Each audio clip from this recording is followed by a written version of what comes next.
کائنات میں سب سے بہترین انسان نبی اور رسول ہوتے ہیں، اور اللہ نے اپنے محبوب پاک کو نبیوں کا امام بنایا ہے۔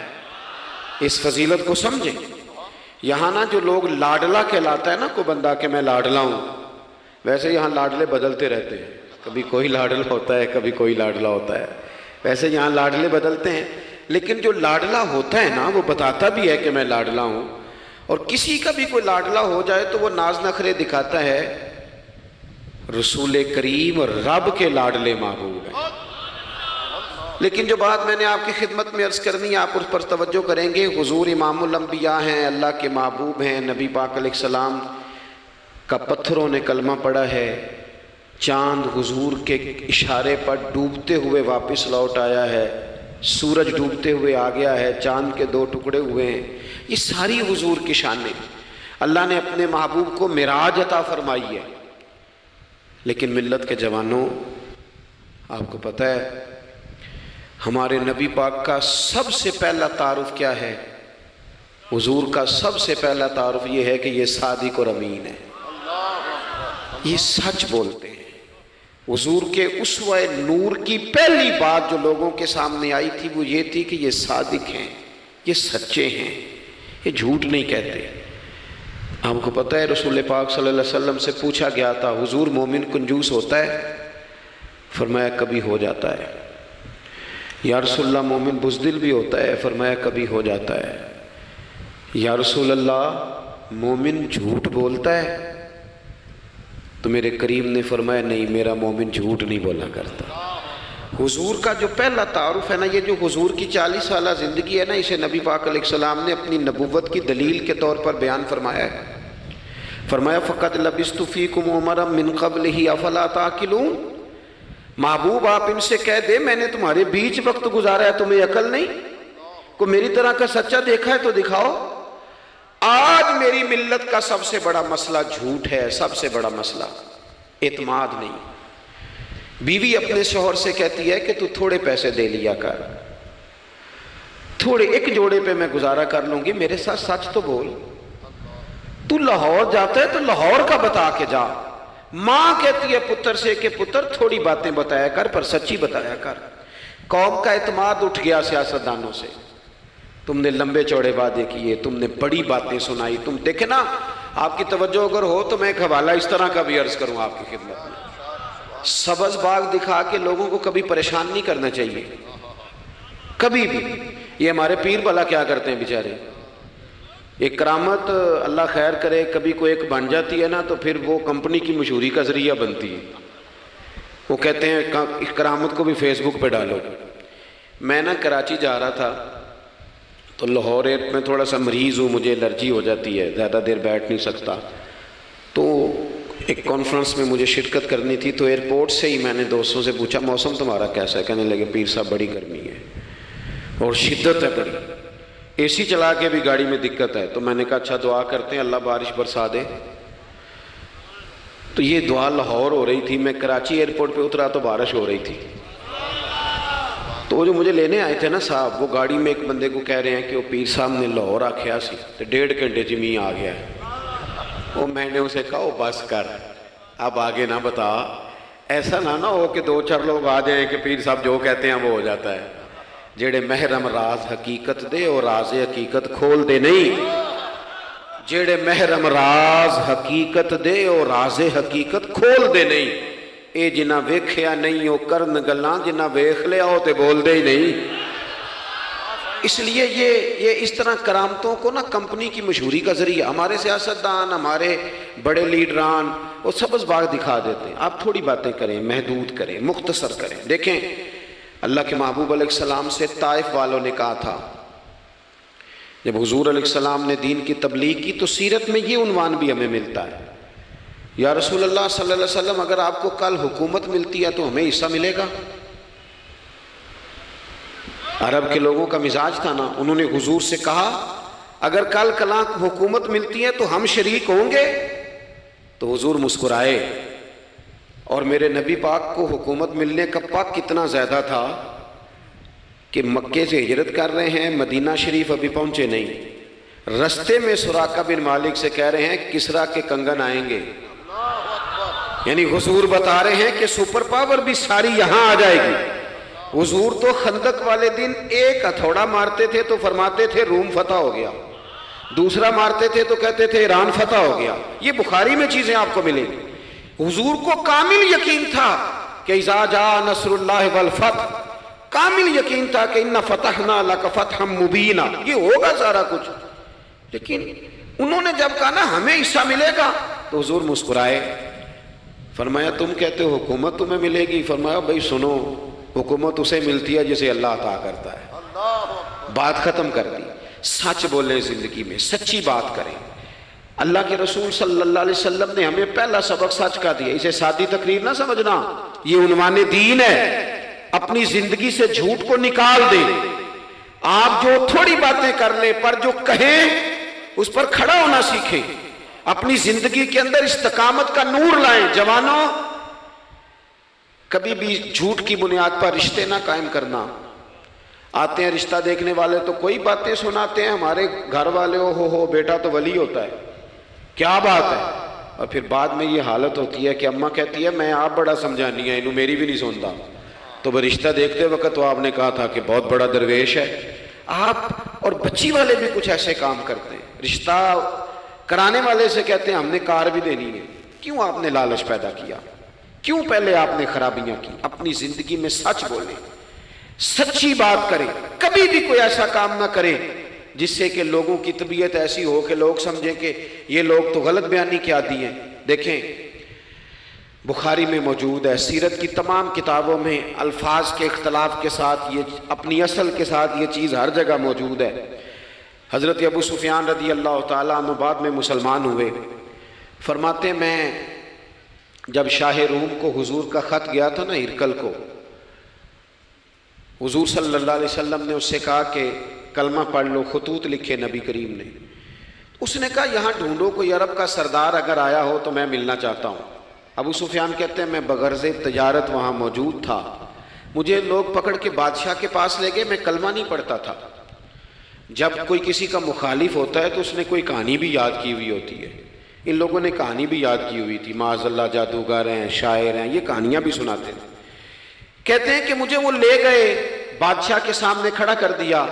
اب بادشاہ نے سوالات پوچھے، میں کوئی حق میں نہیں تھا کہ میں حق میں باتیں کرتا، میں تو اس وقت تک کلمہ نہیں پڑھتا تھا اور جو کفار کہتے تھے وہ ساری باتیں میں نے کرنی تھی۔ کہتے ہیں بادشاہ نے اپنے دربار میں کھڑا کر کے سوال کیے، بڑے سوال پوچھے، بڑے میں نے جواب دیے، بڑے سوال پوچھے۔ یہ بھی پوچھا کہ ماننے والے ان کے غریب ہیں کہ امیر ہیں؟ میں نے کہا نہیں، ماڑے ماڑے بندے ہیں۔ میلاد کے جلوسوں میں بھی ماڑے ماڑے بندے ہی جاتے ہیں، ماڑے ماڑے ہیں، غریب لوگ ہیں۔ اس نے یہ بھی پوچھا کہ ماننے والے بڑھ رہے ہیں یا گھٹ رہے ہیں؟ میں نے سارے جواب دیے۔ او ملت کے جوانوں، خدا را میری بات سننا۔ ابو سفیان کہتے ہیں غیروں کا دربار، سوال کرنے والا بھی کلمہ نہیں پڑھتا، ابھی جواب دینے والا بھی کلمہ نہیں پڑھتا۔ اس نے مجھ سے کہا کہ آپ نے بتایا کہ آپ رشتے میں چچا ہوتے ہیں، یہ بتاؤ وہ جنہوں نے اعلان نبوت کیا ہے کیا کبھی انہوں نے جھوٹ بھی بولا ہے؟ آج لوگوں نے نام نہیں بدل دیا جھوٹ کا، کچھ نے بہانہ نام رکھ دیا جھوٹ کا، جی میں نے بہانہ کر دیا تھا۔ کچھ کہتے ہیں جی جی وہ تو میں نے تو بس ایسے ہی بات، وہ تو میں نے مذاق کیا تھا۔ جھوٹ کے نام نہیں بدل دیے لوگوں نے۔ ابو سفیان کہتے ہیں مجھ سے بادشاہ کھڑا کر کے پوچھنے لگا کیا کبھی انہوں نے جھوٹ بھی بولا ہے؟ ابو سفیان کہتے ہیں کہ لمحے کے لیے میرے دل میں آیا کہہ دوں کہ بولا ہے۔ پھر میں نے کہا ایک تو یہ عرب کی وفاداری کے خلاف ہے، اور دوسرا میں کہوں گا وہ جادوگر ہیں تو شاید کو ایک سیکنڈ کے لیے توجہ کرے، میں کہوں گا وہ شاعر ہیں شاید کو توجہ کرے، اور مدینے والے نے جھوٹ بولا یہ تو مانے گا ہی کوئی نہیں۔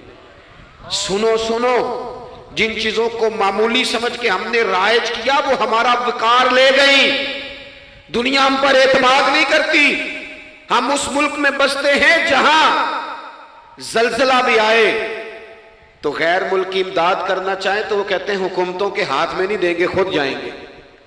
ہمارا یہ حال ہو گیا ہے کہ قوم پر اعتماد اٹھ گیا دنیا کا۔ ہمیں پلٹنا ہے، ہم نے دیکھنا ہے ہمارا رویہ کیا ہے، ہمارا انداز کیا۔ تھوڑی کر لیں باتیں کو، ضروری ہے صبح شام بولنا، تھوڑے کر لیں باتیں۔ تھوڑے دعوے کر لیں کوئی ضروری ہے؟ سنو میرے عزیز، ابو سفیان کہتے ہیں کہ اس نے کہا کبھی جھوٹ بھی بولا ہے؟ میں سوچ میں پڑ گیا۔ بادشاہ نے پھر دوہرا کے کہا سردار چپ کر گئے ہو، میرے آخری سوال کا جواب دو، کیا کبھی اس کریم نے جھوٹ بولا ہے؟ ابو سفیان کہتے ہیں میرے ہاتھ میں چھڑی تھی، میں نے وہ زمین پر رکھی اور میں کھڑا ہو گیا، میں نے کہا سردار سن، وہ میرے رشتے میں بھتیجے ہیں، میری بڑی مخالفت ہے، میں نے ان کے خلاف جنگیں لڑی ہیں، کبھی وہ غالب آئے کبھی میں غالب آیا، آج تک میں لڑ رہا ہوں، لیکن میں ایک بات تمہیں ذمہ داری سے کہتا ہوں، میں غیر نہیں ہوں، وہ میرے بھتیجے ہیں، میں نے ان کو ماں کی گود میں بھی دیکھا ہے، دادا کے کندھوں پہ بھی دیکھا ہے، چچا کے گھر میں بھی دیکھا ہے، ختیجہ کا دولہا بنے بھی دیکھا ہے، زینب سے لے کر فاطمہ تک بیٹیوں کو گود میں کھیلتے بھی دیکھا ہے، میں نے انہیں بدر اور احد میں آتے بھی دیکھا ہے، میرے سامنے پیدا ہوئے اور میرے سامنے ان کے بالوں میں سفیدی آئی، مخالفت اپنی جگہ پر میں تمہیں یہ بات ذمہ داری سے بتاتا ہوں، اس محبوب کی زبان سے جو بھی نکلتا ہے حق اور سچ ہی نکلا کرتا ہے۔ وہ اسیر دشمن کی چاہ میں بھی، مخالفوں کی نگاہ میں بھی وہ امی ہے، صادق ہے، معتبر ہے، میرا پیغمبر عظیم تر ہے، میرا پیغمبر عظیم تر ہے، میرا پیغمبر عظیم تر ہے۔ ابو سفیان کہتے ہیں میں یہ لفظ کہے تو کتنے ہی لوگ دربار میں رو پڑے، ایک سناٹا چھا گیا، کوئی صحابی نہیں وہاں، کوئی نعرہ لگانے والا نہیں، کوئی اپنا نہیں، لوگ رو پڑے۔ کہتے ہیں بادشاہ نے چادر اٹھائی کندھے پہ رکھی، کچھ دیر سوچتا رہا، پھر وہ چل دیا۔ میں نے پیچھے سے آواز دی، میں نے کہا تو نے اتنے سوال پوچھے، میں نے اتنے جواب دیے، کوئی رزلٹ بھی تو بتانا کیا نکلا، نتیجہ کیا ہے؟ تو بادشاہ نے پلٹ کے میری طرف دیکھا، کہنے لگا سردار نتیجہ تو نکل آیا نا یار، جس بندے نے بندوں سے جھوٹ نہیں بولا وہ یہ جھوٹ کیوں بولے گا کہ میں اللہ کا رسول بن کے آیا؟ اس نے او میرے بھائی اپنی زندگی میں سچ لاؤ، خدا را ہمارے گھروں سے لے کر حکومت کے ایوانوں تک ضرورت سچ کی ہے، ضرورت سچ کی ہے۔ دوسری بات، اپنی زندگی میں دیانتدار ہو جائیں، چھوڑ دے سامنے والا کیا کر رہا ہے، میں اپنے اس ممبر سے دیانتدار ہوں کہ نہیں، یہ میں نے اللہ کو جواب دینا ہے، میں نے اتنی عزت سمیٹی ہے دین کے نام پہ سمیٹی ہے، میں نے اللہ کو جواب دینا ہے۔ ہم سارا دھیان دوسروں کا رکھنے لگ گئے۔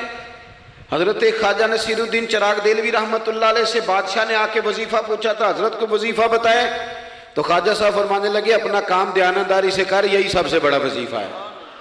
اپنی زندگی میں دیانتداری، امانت داری، آپ اس طرح کے ہو جائیں کہ آپ جس طرح آپ سمجھے نا کہ یہ حرام جانور ہے تو میرے منہ میں جائے گا تو مجھے الٹی آئے گی۔ آپ کبھی دیکھیں نا کہ حرام گوشت کوئی آپ کو بتا دے، آپ دو لقمے آپ نے کھا بھی لیے، لطف آیا، تو کسی نے کان میں کہا یہ تو ذبح ہی نہیں ہوا تھا، بیمار تھا، تو الٹی آ جاتی ہے کہ نہیں؟ بولو، کہہ آ جاتی ہے؟ انسان کا ذہن قبول کرتا ہے حرام کھانے کو؟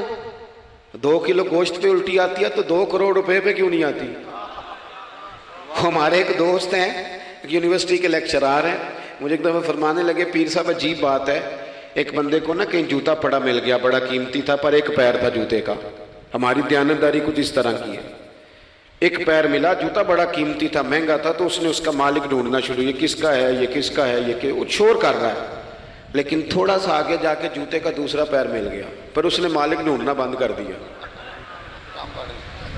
اس کو اب اس کا دوسرا پاؤں مل گیا، تو اب اس نے، یعنی کئی دیانتدار بڑے دیانتدار ہیں لیکن دوسروں کے معاملے میں، اپنے معاملے میں نہیں، اپنی زندگی میں انصاف کریں۔ میں مسجد میں جمعہ پڑھاتا ہوں، میں نے ایک دن اپنے ایک مدرسے کے طالب علم سے پوچھا، بیٹا جمعرات کو میں نے پوچھا، میں نے کہا صبح جمعہ میں تقریر کیا کرنی ہے؟ کہتے میں جو فیصلہ نہیں کیتا۔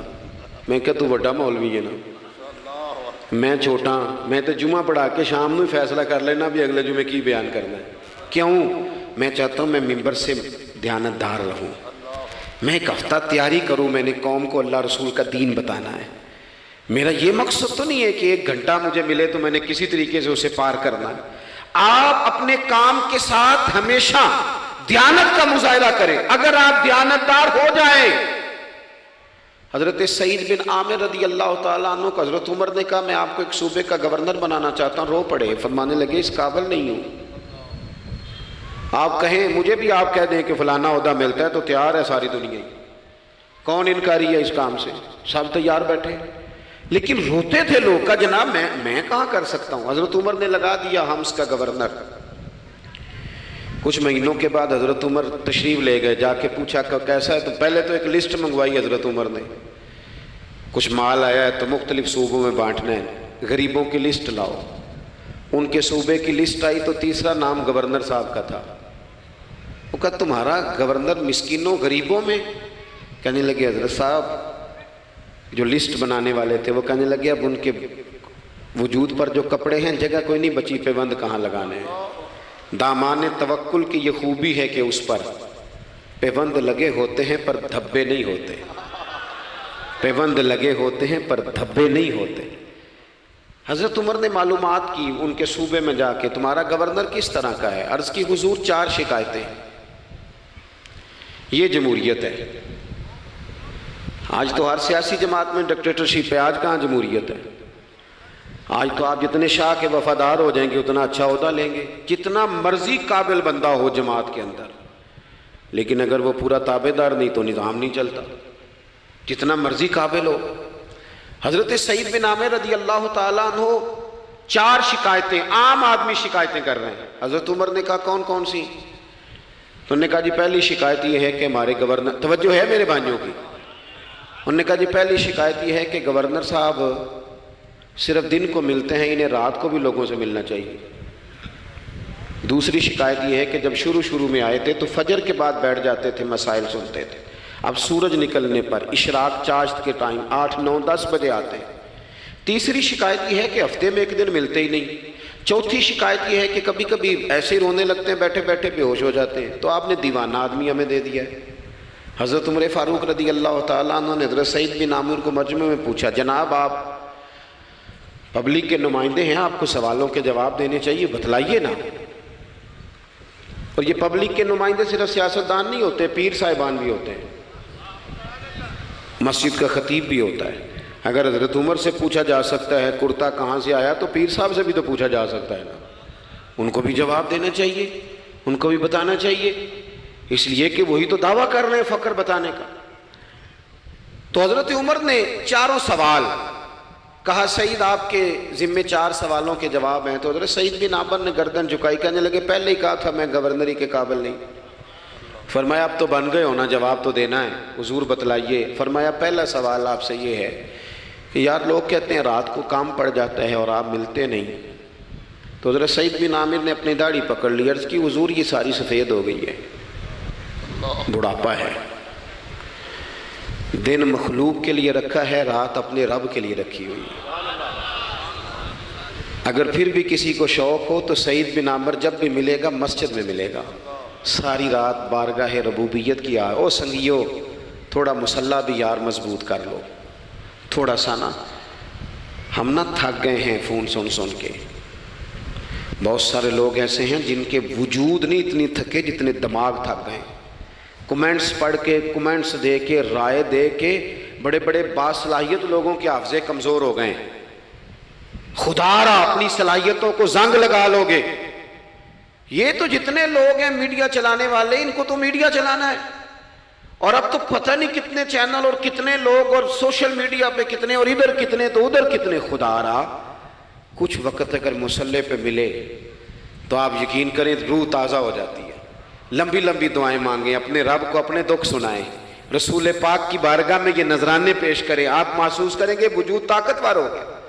حضرت سعید بن عامر کہنے لگے رات مسلح پہ گزارتا ہوں۔ دوسرا سوال آپ سے یہ کرنا تھا کہ یہ لوگ کہتے ہیں کہ آپ پہلے فجر میں آ جاتے تھے، اب اشراق چاشت کے بعد 9-10 بجے نکلتے ہیں۔ تو حضرت سعید بن عامر نے گردن جھکائی، کہا یہ میرا راز تھا، میری پرائیویٹ بات تھی۔ کہا جناب اب تو لوگوں کا سوال ہے۔